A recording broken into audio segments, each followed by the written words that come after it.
Ultramarathons versus Ironman triathlons.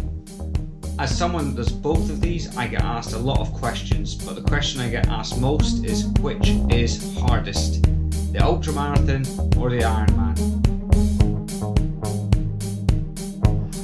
Even when out cycling, get held up by tractors. In this video, I'm going to give a quick overview of how I think the two compare. First off though, I'd just like to say thanks for all the new subscribers to the channel recently, seen a big increase.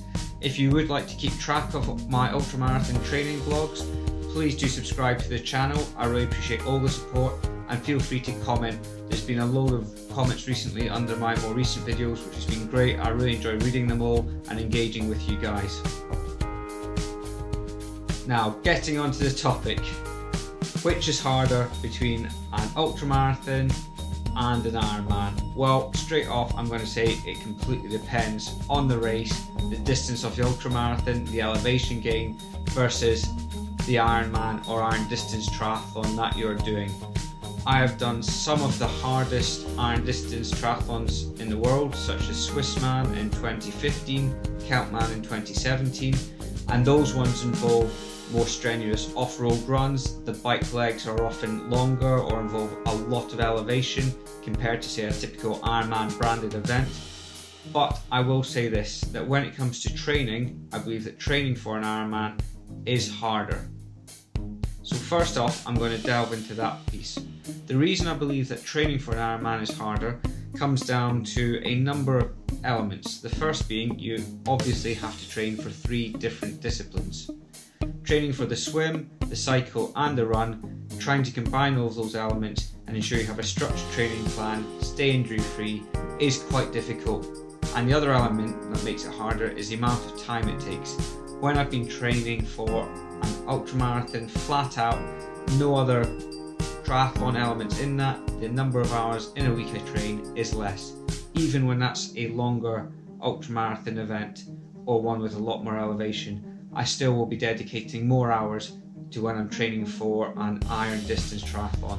And the reason for that is simply I couldn't run that number of hours in a week consistently without getting injured and overtraining. Whereas with the triathlon, obviously by doing the swimming and the cycling, it impacts the body in a different way than doing the running by itself. To those horrible sessions on the turbo trainer in the middle of winter in the pain cave.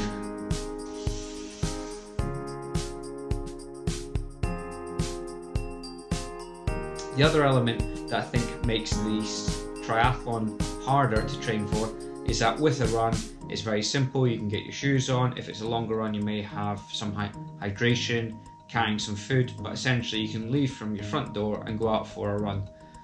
You can't do that necessarily with the swim unless you've got a swimming pool close by. And then you also have the other elements of looking to potentially get open water swimming before the race to get practice at that, and also the additional requirements of just more kit, the bike gear, the swimming gear, as well as the running gear on top of that. When it comes to the racing though, I think the element actually swings the other way. And what I'm basing this on is basically in how much pain I am in the days following the event as to how hard they are. And with the ultramarathons, if I took, say, a race which took a similar amount of time to doing an iron distance triathlon, so for example running a 100-kilometer race in around 12 hours versus doing an Ironman triathlon in 12 hours, I am always a lot sorer in the preceding days of the ultramarathon than I am after the triathlon.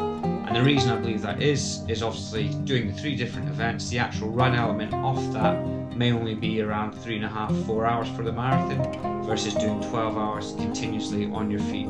And therefore the body takes a bit more of a battering. My legs always feel it a lot more in the days following the ultramarathon. The other element which can make the ultramarathon a lot harder is obviously the variable distance. If you look at the completion rate of Ironman, iron distance triathlons versus ultramarathons, depending obviously on the ultramarathon itself, the completion rate is often higher in the triathlon.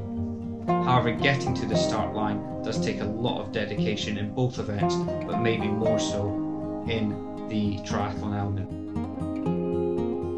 Which is harder? To answer the question that I get asked most often, Well, I think I've dodged a bit of a bullet here by saying the training for the iron distance triathlon is the harder of the two training, but the actual race of the ultramarathon is the harder. Now that may have a bearing by the races which I do. So although I do pick the more extreme iron distance races in terms of triathlon, I also pick the more extreme ultramarathons in terms of the elevation which I'm doing and the technical nature. And I think the elevation has a big impact on how my legs feel the next day as well, more the descending than the ascending element of that. I hope that was interesting. Do you do both iron distance triathlons and also ultramarathons? I'd love to hear your thoughts in the comments down below.